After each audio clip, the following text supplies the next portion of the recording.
Importante também falar de futebol, esporte, né? Sempre.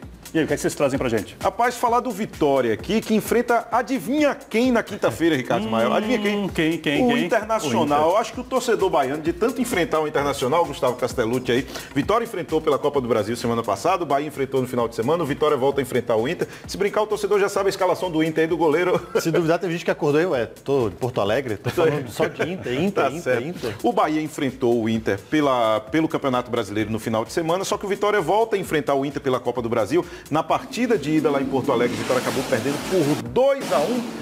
E agora tem um jogador que não vai poder atuar pela Copa do Brasil. Mas é um importante reforço do Vitória e já treinou ontem. O Alisson chegou por empréstimo até o final do campeonato. Já treinou ontem com o time, mas só deve ser apresentado oficialmente hoje ou amanhã. O Alisson não poderia chegar no melhor momento. 3 atacantes da equipe, André Lima, Luan e Neilton, estão no departamento médico. André Lima e Luan devem demorar um pouco para voltar.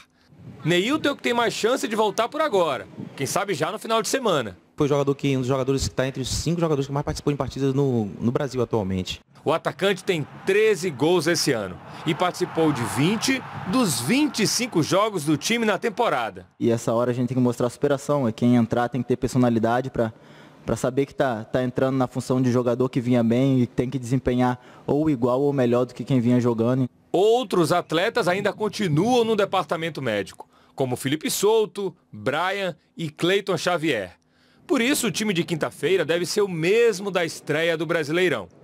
Repetir a equipe, mas claro, ninguém espera que a história se repita. Nosso primeiro jogo acho que não foi parâmetro, né? Mas agora na Copa do Brasil a gente sabe que em casa a gente vai ter que ir para cima, vai ter que pressionar eles, mas a gente sabe que o time dele é um time extremamente rápido, com jogadores rápidos na frente, então a gente tem que tentar pressionar, tentar fazer o gol, mas tomar muito, muito cuidado com a equipe deles.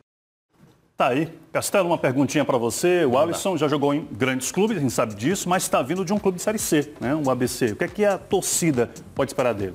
Eu acho que ele vem para compor, ele vem para ser uma opção, principalmente assim, de velocidade. Por exemplo, a gente falava aqui ontem que faltava o Neilton no time. O Alisson não é bem o papel dele, mas ele poderia cumprir o papel do Neilton. O Alisson joga um pouco mais aberto pela beirada do campo, mas poderia jogar pelo meio para fazer essa infiltração, essa velocidade em direção ao gol, né? É um jogador que já teve o seu auge, né, o seu momento, já disputou Libertadores com o Cruzeiro, tem passagens pelo São Paulo, depois passou pelo Bahia, teve uma passagem até razoável pelo Bahia, mas é um cara que está chegando aos seus 30 anos, né? Nós estamos à flor da idade, aos 30 anos. Nós jornalistas somos jovens, exatamente. Aos 30, o jogador já é meio... A gente bebe na fonte da juventude.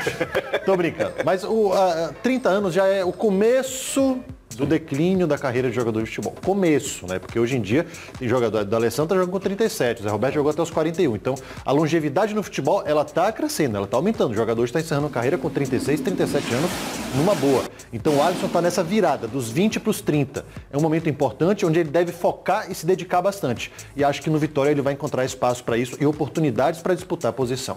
No dia que eu fizer 30 anos, eu acho que eu vou...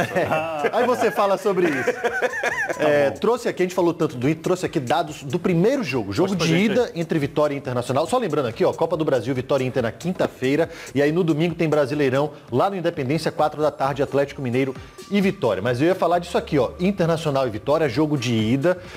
O Inter teve muito mais posse de bola, 61 contra 39. Teve mais finalizações, mais que o dobro, inclusive. 13 contra 5. As chances de gol também foram maiores, né? Número de escanteios. E chama atenção essa questão aqui, passes certos e passes errados. Veja você primeiro, número de passes errados, 39 do Inter, 37 do Vitória, relativamente parecido. Só que o Inter trocou 429 passes, o Vitória 269. São quase 200 passes a mais. O Inter trabalhou muito mais a bola, teve muito mais ela nos pés lá em Porto Alegre. Aqui o Vitória vai precisar disso. E vai precisar também ir para cima. É fundamental fazer o gol, o empate não serve.